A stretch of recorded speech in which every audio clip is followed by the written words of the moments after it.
तू अगली बार आगो तो वर्दी पहन के आगो ना रे लल्ला। प्रश्न पूछा गया, भारतीय संविधान के निम्नलिखित में से किस भाग का संबंध राजभाषा से है। देखो मेरे भाई, राजभाषा से संबंध आपका भाग पूछा है तो भाग 17 हो जाएगा मेरे भाई। ठीक है, भाग 17 में राजभाषा का उल्लेख मिलता है। एक बात मैं भाई आपको बता दूं, अनुच्छेद अगर पूछता है कि हिंदी को राजभाषा किस अनुच्छेद के तहत बनाया गया, तो याद रखिएगा 343 का 1 हो जाएगा करेक्ट आंसर। ये भी आपको ध्यान में रखना है। ठीक है, तो भाग 17 में इसका उल्लेख मिलता है राजभाषा का। बढ़ते हैं अगले प्रश्न पे। अगला प्रश्न पूछा गया, भारत के साथ सबसे लंबी भूमि सीमा साझा करता है, तो वह देश का नाम बताना था कि जो भारत के साथ सबसे लंबी भूमि सीमा साझा करता है, तो राइट आंसर होगा बांग्लादेश। अब आपको बताना है मेरे भाई कि सबसे कम भूमि सीमा साझा करता है किस देश के साथ भारत, आपको कमेंट बॉक्स में बताना है और ज़रूर बताने का कोशिश करना है मेरे भाई। ठीक है, अगले प्रश्न को देखते हैं। उससे पहले मैं बता दूं, वीडियो या प्रीवियस ईयर क्वेश्चन का है मेरे भाई, और अब हमारा प्रीवियस ईयर क्वेश्चन का जो 53 शिफ्ट का पेपर हम लोग देख रहे थे 2024 का, अब वो समाप्ति की तरफ बढ़ चुका है। तो जिन्होंने अभी तक नहीं देखा है मेरे भाई, 1 नंबर वीडियो से आराम से देख लीजिए, क्योंकि बच्चों का मानना है कि प्रीवियस ईयर क्वेश्चन से बहुत सारे प्रश्न हूबहू पूछे जा रहे हैं। ठीक है, यकीन नहीं होगा तो फिर से जब आंसर किया आएगा तो फिर से मैं प्रीवियस ईयर क्वेश्चन लेकर आऊँगा, फिर आपको यकीन हो जाएगा। ठीक है, तो प्रश्न पूछा गया, वॉलीबॉल में यदि खेल 5वें सेट में पर बराबरी पर है तो सेट तब तक जारी रहता है जब तक एक टीम दूसरी टीम पर 2 अंकों की बढ़त नहीं बना लेती है। तो राइट आंसर होगा 14-14। तो वॉलीबॉल में यदि खेल 5वें सेट में 14-14 पर बराबरी पर है तो सेट तब तक जारी रहता है जब तक कि एक टीम दूसरी टीम पर 2 अंकों की बढ़त नहीं बना लेती है। करेक्ट आंसर होगा ऑप्शन नंबर 3। तो वीडियो हेल्पफुल है भाई, तो वीडियो को लाइक करना है, कमेंट में अपना उत्तर जरूर बताना है। जो भी मैं वीडियो के दौरान आपसे प्रश्न पूछता हूं, जैसा कि मेरा आदत है, जो भी पहले नंबर वीडियो से देख रहे हैं तो उनको अब आदत लग चुकी है कमेंट में उत्तर देने की। ठीक है, तो वीडियो को क्या करेंगे, लाइक करेंगे और शेयर करेंगे अपने दोस्तों के बीच। चैनल पर नए हो तो चैनल को क्या कर लीजिएगा, सब्सक्राइब कर लीजिएगा। ठीक है, अब देखते हैं प्रश्न। भारत की 2011 की जनगणना में कितने प्रश्न पूछे गए थे, तो कुल 29 प्रश्न पूछे गए थे 2011 की जनगणना में मेरे भाई। बहुत ही इंपॉर्टेंट प्रश्न निकल के आता हुआ, ध्यान रखिएगा। अभी तक यह प्रश्न रिपीट नहीं हुआ है मेरे भाई, ना ही 2023 में प्रश्न पूछा गया था, हाँ 24 में पूछा गया है।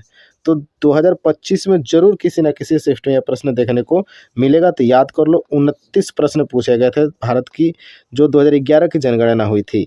अगला प्रश्न देखते हैं, भारत की 12वीं पंचवर्षीय योजना का विषय क्या था।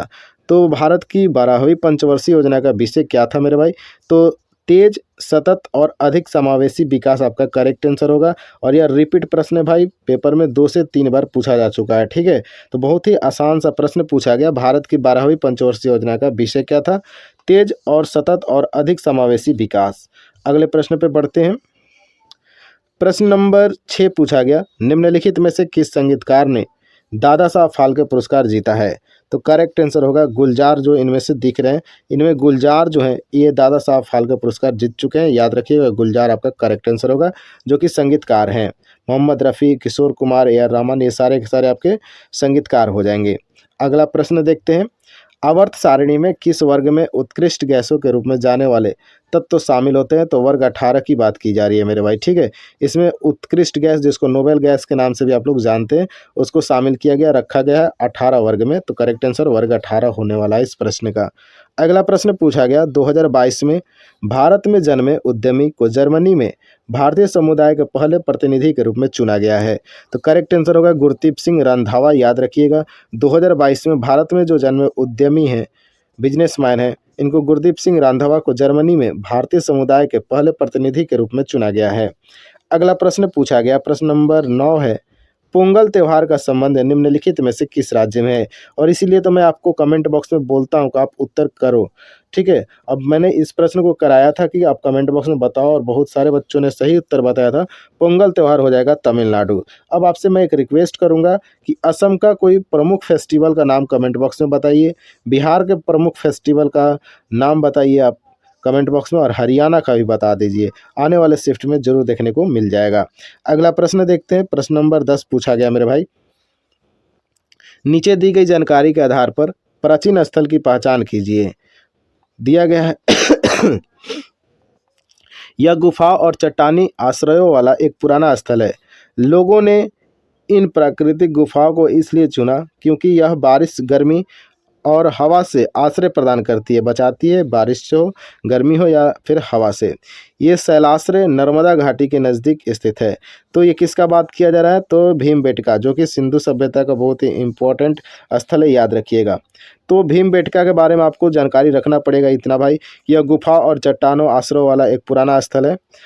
लोगों ने इन प्राकृतिक गुफाओं को इसलिए चुना क्योंकि यह बारिश, गर्मी, हवा से आश्रय प्रदान करता है और ये शैलाश्रय नर्मदा घाटी के नज़दीक में स्थित है। यहाँ से आप याद रखिएगा, नर्मदा घाटी के नज़दीक कौन है? भीमबेटका है। अगला प्रश्न देखते हैं, निम्नलिखित में से कौन सी नृत्य शैली हिंदुस्तानी संगीत शैली से संबंधित है? तो हिंदुस्तानी संगीत शैली से संबंधित हो जाएगा कथक, हो जाएगा। रिपीट प्रश्न है मेरे भाई, ध्यान रखिएगा। अब आपको कमेंट बॉक्स में बताना है कथकली किस राज्य का नृत्य है, कथक कहाँ का है, सत्रिया नृत्य किस राज्य का है और भरतनाट्यम किस राज्य का। कमेंट बॉक्स में बताने में शर्माना और माना नहीं है भाई, ठीक है। कमेंट बॉक्स में हमको उत्तर चाहिए। अगला प्रश्न पूछा गया, प्रथम एशियाई खेल वर्ष में नई दिल्ली, भारत में आयोजित किया गया था। बहुत ही इंपॉर्टेंट प्रश्न और बहुत ही आसान प्रश्न के कैटेगरी में आप इसको रख सकते हो। तो प्रथम एशियाई खेल 1951 में हुआ था, नई दिल्ली में आयोजन इसका किया गया था, याद रखिएगा। बहुत ही इंपॉर्टेंट होता है, पेपर में बार बार देखने को मिल जाता है। अगला प्रश्न 13 नंबर पे चलते हैं, भारत में कौन सा निकाय उपभोक्ताओं के अधिकार की सुरक्षा और प्रचार प्रसार करने तथा उपभोक्ता संरक्षण सुनिश्चित करने के लिए उत्तरदायी है? तो करेक्ट आंसर होगा राष्ट्रीय उपभोक्ता विवाद निवारण आयोग, NCDRC, याद रखिएगा। तो भारत में राष्ट्रीय उपभोक्ता विवाद निवारण आयोग जो है, ये उपभोक्ताओं के अधिकारों की सुरक्षा प्रदान करता है, प्रचार प्रसार करने तथा उपभोक्ता संरक्षण सुनिश्चित करने के लिए उत्तरदायी होता है। राष्ट्रीय उपभोक्ता विवाद निवारण आयोग, याद रखेंगे, बहुत ही इंपॉर्टेंट हो जाएगा पेपर में, ठीक है। अगला प्रश्न देखते हैं, अगस्त 2023 में grand cross of the order of honour किसको प्रदान किया गया था? Grand cross of the order of honour 2023 किसको मिला? प्रधानमंत्री नरेंद्र मोदी को मिला। प्राइम मिनिस्टर है तो याद रखिएगा, पेपर में आ सकता है, ठीक है। प्राइम मिनिस्टर को यानी नरेंद्र मोदी को grand cross of the order of honour से सम्मानित किया गया है। अगला प्रश्न देखते हैं, भारत में नियोजित आर्थिक विकास निम्नलिखित में से किस वर्ष में शुरू हुआ था? तो भारत में नियोजित आर्थिक विकास की शुरुआत हुई थी 1951 में मेरे भाई, ठीक है। और एशियाई खेल भी 1951 में दिल्ली में आयोजन हुआ था, ये भी आपको रिलेट कर लेना है साथ में। तो भारत में नियोजित आर्थिक विकास की शुरुआत कब हुई थी? 1951, करेक्ट आंसर होगा। प्रथम पंचवर्षीय योजना भी 51 में ही शुरू हुआ था। ये सारे फैक्ट आपको यहाँ से ध्यान रखना है। वेद समाज की स्थापना कब हुई थी, कहाँ हुई थी पूछा गया, तो मद्रास में हुआ था। अब आपसे मैं पूछूंगा भाई कि वेद समाज का स्थापना कब हुआ था, कमेंट बॉक्स में बता दीजिए, ठीक है। ये याद रखिएगा, मद्रास में हुआ था वेद समाज की स्थापना, और किसने किया था ये भी आपको कमेंट बॉक्स में बताना, यानी फुल्ली डिटेल चाहिए वेद समाज के बारे में, ठीक है ना। चलिए देखते हैं अगले प्रश्न को। आप उत्तर कीजिए कमेंट बॉक्स में, फिर आप देखिएगा आपको हमेशा के लिए याद हो जाएगा। 24 वर्षीय भारतीय ग्रैंड मास्टर कार्तिकेयन मुरली ने अक्टूबर 2023 में निम्नलिखित में से किसे शतरंज मैच में हराया था? तो मैग्नस कार्लसन जो है विश्व के नंबर 1 बल्लेबाज नहीं मेरे भाई, क्रिकेट हम लोग ज़्यादा देखते हैं, लेकिन ये शतरंज के खिलाड़ी हैं, याद रखिएगा। तो 24 वर्षीय भारतीय ग्रैंड मास्टर कार्तिकेयन मुरली ने अक्टूबर 2023 में मैग्नस कार्लसन को हराया था। अब आप कमेंट में बताइएगा मैग्नस कार्लसन किस देश के रहने वाले हैं? बहुत ही इंपॉर्टेंट प्रश्न है भाई, पेपर में बनने वाला सवाल मैंने पूछ रखा है आपसे, कमेंट बॉक्स में बताना है कि ये जो कार्लसन है शतरंज के प्लेयर, ये किस देश से आते हैं। अगला प्रश्न देखते हैं, 18 नंबर प्रश्न पे हम लोग पहुंच चुके हैं। अभी तक अगर आपने लाइक तक नहीं किया है तो भाई लाइक तो बनता है ना, ठीक है, और चैनल को सब्सक्राइब कर लीजिएगा आप नए हैं तो, ठीक है। देखिए प्रश्न क्या पूछा गया, निम्नलिखित में से किस टीम ने सर्वाधिक बार रणजी ट्रॉफी जीती? तो बॉम्बे जीत गया, यानी मुंबई जीत चुकी है सर्वाधिक बार रणजी ट्रॉफी। आपसे मैं एक सवाल पूछा था कि 2024 का रणजी ट्रॉफी किस टीम ने जीता था, अभी तक इसका उत्तर नहीं आया। देखते हैं क्या इस वीडियो के कमेंट बॉक्स में इस प्रश्न का उत्तर आता है कि नहीं आता है। नहीं आता है तो 6 मंथ का कराया गया है करंट अफेयर्स, उसको आप लोग जरूर देख लीजिए। बहुत ही इंपॉर्टेंट सेलेक्टेड प्रश्न उसमें लिया गया जो कि डायरेक्ट आपके पेपर में सवाल पूछे जाएंगे। अगला प्रश्न पूछा गया 19 नंबर, मुद्रा आपूर्ति के माप के संबंध में निम्नलिखित में से कौन सा कथन सही है। ये तो इतना बार रिपीट हुआ है ना, तो जो भी पहले नंबर से वीडियो देख रहे हैं वो धड़ाम से इसका उत्तर करेंगे। पहला दिया गया M1 और M2 को संकुचित मुद्रा कहा जाता है, और ये तो सही है, संकुचित मुद्रा कहा जाता है। और व्यापक मुद्रा किसको बोला था, M3 M4 को। याद रखिएगा M1 और M2 को संकुचित मुद्रा कहा जाता है। याद हुआ? नहीं याद हुआ तो कॉपी पे लिख लो भाई, ठीक है। और M3 और M4 को व्यापक मुद्रा के नाम से जाना जाता है। करेक्ट आंसर एक और दो दोनों हो जाएगा। थोड़ा सा खांसी हो गया है भाई, क्योंकि ठंडी का मौसम है, तो थोड़ा सा मैनेज कर लीजिएगा।